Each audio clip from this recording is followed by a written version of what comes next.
Pemerintahan Sayyidina Umar, Bilal tak balik. Dah lama tak balik, Umar hantar utusan. Wahai Bilal, baliklah, lama tak jumpa kamu. Dia hantar utusan ni, maka Bilal balik. Zaman Nabi, zaman Sayyidina Umar, bila sampai, Sayyidina Umar kata, Bilal, lama tak dengar azan, cuba naik tempat ni. Bilal kata apa? Aku bukan muazzin kamu, aku muazzin Rasulullah, aku tak nak. Tiba-tiba datang dua cucu Nabi. Nama apa? Hasan dan Al-Hasan dan Al-Husin.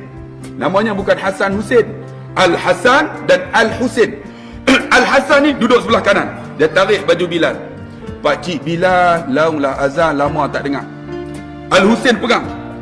Ya Pakcik Bilal, launglah azan, lama tak dengar. Rupa-rupanya tuan-tuan, muka Sayyidina Hasan daripada atas sampai ke pusat, muka macam muka Nabi. Daripada pusat sampai ke kaki, muka Sayyidina Husin macam bentuk tubuh macam Rasulullah. Jadi bila Al-Hasan ni pegang tarik, Bilal tengok-tengok, dia ingat macam Nabi suruh sebab muka sama. Lalu dia kata, kalaulah yang suruh ni bukan cucu Rasulullah, aku tak mau naik, dia kata. Tapi aku ingat macam Rasulullah suruh, dia kata. Sebab muka sama. Maka Bilal pun naiklah. Naik tempat tu. Saya pun klik tunjuk tempat yang sekarang ni Bilal Madinah azan. Ya, ni dia, tengok. Kemudian saya kata, Bilal naik. Bila Bilal naik, Bilal azan macam mana? Kalau ikut sunnah tentang bukan tutup telinga. Ni dia letak je ni. Baru kita boleh main. Allahu Akbar, Allahu Akbar. Kalau tutup telinga, Allahu Akbar, haram tak dengar pun. Dia azan tak sedap pun. Dia tak dengar. Orang dengar, Allah teruknya. Dia berasa sedap dah. Allahu Akbar, Allahu Akbar. Sedap tak kira dah. Rupanya dia tak dengar.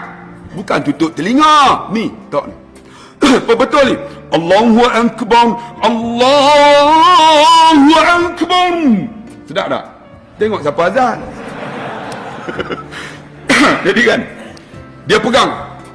Allahu Akbar, Allahu Akbar. Penduduk Madinah dengar-dengar tuan-tuan, mereka ingat macam Nabi masih hidup. Mereka lari ni, mai masuk Masjid Nabawi. Kita dengar azan, buat tak tahu lah.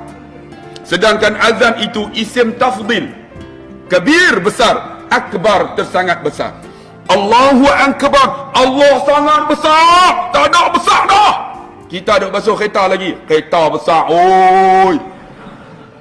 Mana besar? Allah maha besar.